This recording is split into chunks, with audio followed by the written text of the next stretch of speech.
bucklers. So, interesting question has been asked, and that is, where does the Targe fit into the advantages of weapons with all the different sorts of bucklers and daggers and whatever? The answer to that is slightly more complicated than you might think, but it gives me an excuse to talk a little bit about Targes and targets. When we're talking about the Targe or target, then we've again got to define fairly carefully about what weapon from what era we're talking about. Most people think of a Targe as your standard 18th century Highland Targe, which is a little bit like this. So it's a relatively small shield. Historically, most of them are only sort of 18 to 20 inches across, certainly no more than 2 feet.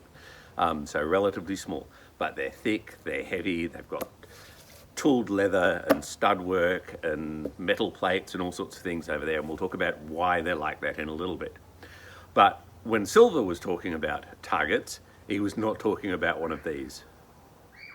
Silver, when he talks about the target, he's talking about one of these, okay, what we usually call a Rotella, which is the sort of thing you see in the Italian manual, Marozzo, De Grassi, that kind of thing. So it's a relatively large shield, often made out of metal, often slightly curved, but sometimes they were wood. And these were a military weapon, and targeteers were a fairly common element in European armies of the time. They were used to sort of, charge into the breach that you've just blown in a wall and that kind of thing. Interestingly enough, the English didn't use a lot of targeteers. There is, for example, the records of an expedition being sent off to Ireland in the late 16th century, which has hundreds upon hundreds of billmen and bowmen. And in amongst all that, there's only one unit of 40 guys with sword and target. So obviously specialised elite troops. Now that's kind of interesting because it means if there weren't very many of them, we might be able to identify some individually. And one such chap was named Rufus the Ruffian. Now, Rufus the Ruffian was, let's say, an acquaintance of Swetnam. Swetnam doesn't seem to like him, largely because he did unspeakable things to Frenchmen, which Swetnam considered unnecessary.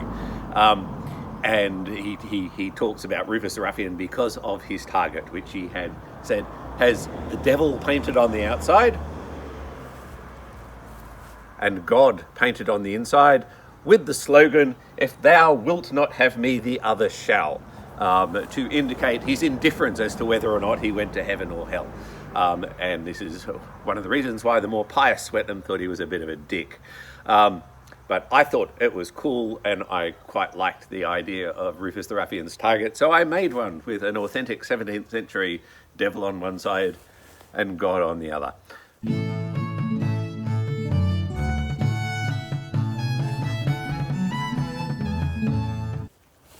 So that's Rufus the Ruffian's target. What about in the Highlands?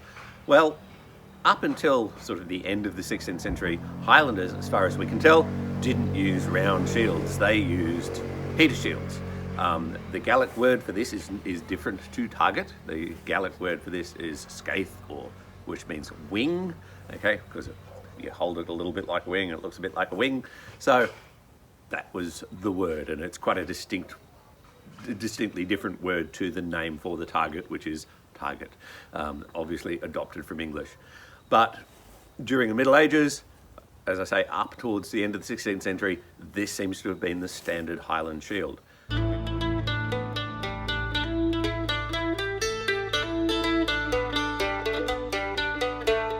We also know that they had bucklers. There are some pictures of bucklers on gravestones.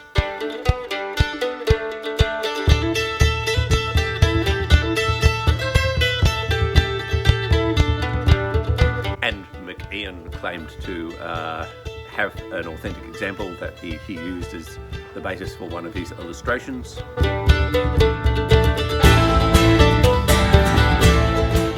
But by and largely, this is the sort of shield that they used. So the main weapons that were in use were sword and shield and two-handed axe. Towards the end of the 16th century, however, they adopted the big two-handed sword, and these things disappeared, so presumably the big two-handed sword was much better. By the mid-16th century, however, so we're talking, 50 years after Silver was writing, we start to get references to Highlanders in the Highlands in Scotland turning up with swords and targets, as well as the two-handed sword. Both were in use. And from that point up until the end of the 17th century, the descriptions of the Highland targets are that they are large. Okay, they're big. They're large enough to cover the upper part of the body. So they're something like this. Why were they large? Why did they adopt them in the first place? Well, it seems almost certain that it's because they were starting to come up against pikes. Okay, the pike block was becoming the sort of standard infantry formation in most conventional armies, and if you are charging a pike block, you don't want a two-handed sword, you want something that can deal with the pikes a little bit better. And so they started to get large targets that you could use to block and sweep away pikes. Okay, and so we have references, for example, at the Battle of Killiecrankie, where the standard practice was to jam your shield onto the pike and then chop the head off with your sword. And there are guys who ended up with a couple of dozen pike heads embedded in their shields for that precise reason. And even the plug bayonets also had a wooden plug, and they ended up with the same fate. You jam your shield into the bayonet and chop the wooden bit off. But they were relatively big shields. They were designed for dealing with spears and spear-like things. This is obviously a very different shield to the conventional 18th century Highland Targe. This large shield, in order to be wieldable at this size, can't be too thick, can't be too heavy. Okay, you've got to be able to carry it and move it around and wield it, which means it's got to be a relatively thin piece of wood. But after, and I'm going to say probably the Battle of Killiecrankie was the turning point, the Highlanders abandoned these and developed what we normally consider as the Highland Targe. And this is a very different beast. It's much thicker, it's much heavier. It incorporates steel plates in the design, and the reason why is that they were being shot at a lot more, and a thin shield is not going to be able to protect you from musket fire, so they started developing a shield that was reinforced in order to protect yourself from musket fire with, I say, steel plates and such things embedded in it. And because of that, it needed to be much thicker, which made it much heavier, which required it to be smaller, because again, it needed to be wieldable. Okay, so something like this weighs more than that, and this is not even authentically made with full steel plates, and it's still really pretty heavy at this size, and you wouldn't want to make it any bigger and still be able to swing it around. As to the advantages of weapons, which was the original question, let's talk about the battlefield first of all. Okay, so on the battlefield, I want the biggest shield I could possibly get. Okay, so any one of these targets would be better for me than a buckler or a dagger, because, you know, if you're surrounded by lots of weapons swinging, you want as much coverage as you possibly can. If people are throwing missile weapons at you, again, you want something that you can hide under. So I would go for the biggest target I could get, and only if I'm in sort of the Jacobite period where people are shooting fairly efficient musketry at me, might I want to go for the smaller targe where I could cover myself effectively from musket fire. But they're all going to be better on the battlefield than buckler or dagger. In single combat, again, I would rather have the bigger shield than the smaller shield. Okay, if they weigh about the same and I can move them around just as easily, then again, why not get as much coverage and as much reach as you possibly can? So I would go for one of these. Now, there is an interesting point about whether or not you want a flat one or a curved one. The standard sort of Mediterranean curved Rotella is very much a deflective weapon. Weapons seem to just sort of skip and bounce off it, and that kind of is the point of it. Okay, you'll deflect weapons away, and even a spear will just skip past this rather than stick into it. Yet the accounts that we have from the Highlands were that they didn't actually want that. They had steel targets, that was a thing, but the way that targets tended to be used was as a jamming and binding weapon. The use of this was to deliberately attack the other person's weapon, the point of their spear or their bayonet or whatever, in order to control it, lop it off with your broadsword and get closer.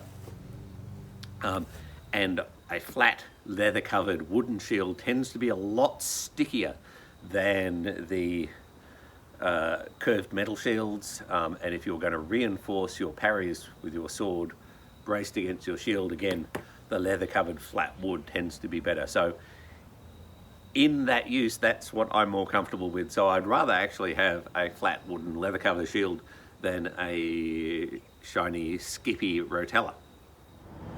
All of which is fine, except we don't have any historical instructions on how to use that, okay? Apart from a few hints from accounts of battlefield use. The instructions we have for the Highland Targe, which is primarily from Page, is assuming a weapon like this, so something that's a lot smaller. So if you are going to do authentic Jacobite era Highland broadsword or Targe, according to Page, you want to use the right weapon, which means a little one, 18 to 20 inches across and quite heavy, because anything else is no longer HEMA, it's just sort of making it up. So this is what you're going to be using if you're going to be using Highland broadsword and Targe. If you're doing Degrassi, come Marozzo, come Bolognese, sword and Rotella, then you're going to want a big curved metally one. Now, in single combat, I would say that either the dagger or the buckler is much, much better than this, okay? That's just life, okay? This does not have the same, I can't stick it out and cover the same space as I can with the buckler. I cannot reach out and preemptively bind my opponent's weapons away as I can with the dagger.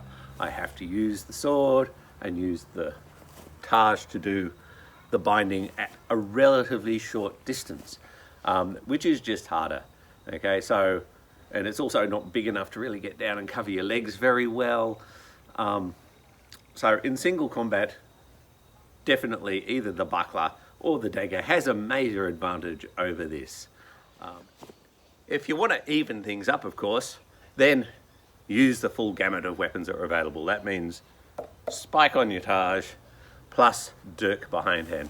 Now the dirk can be used to extend the parrying capacity of the Targe. It's not just a counter-offensive weapon. You can actually use it to parry things and bind things that you can't quite reach with the Targe, but you can with the dagger. So here, the dagger would prevent something coming in under the Targe there, for example. So having the dirk as well as the Targe does make the Targe theoretically a little bit bigger, and having the spike there does provide a certain amount of intimidatory factor, as well as giving you something that you can use to support your parries. So in the last few bouting videos with the dagger and buckler, you've probably seen me do a hanging guard supported by the dagger or the buckler, and the spike of the Targe can do the same thing and make a very firm structure that you can use to take blows and bind and riposte from.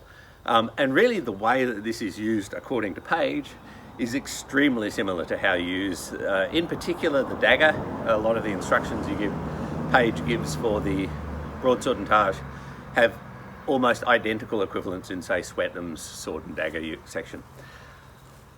So, this is still not as good as a buckler or a dagger, but it's getting closer to being fair, shall we say. Add in a pistol, okay, then suddenly the guy with the Targe has a slightly better chance of surviving than the guy with the buckler or the dagger. But that aside, this is a battlefield combination, okay? It's not a combination that was necessarily optimized for single combat, and thus it's probably not as good.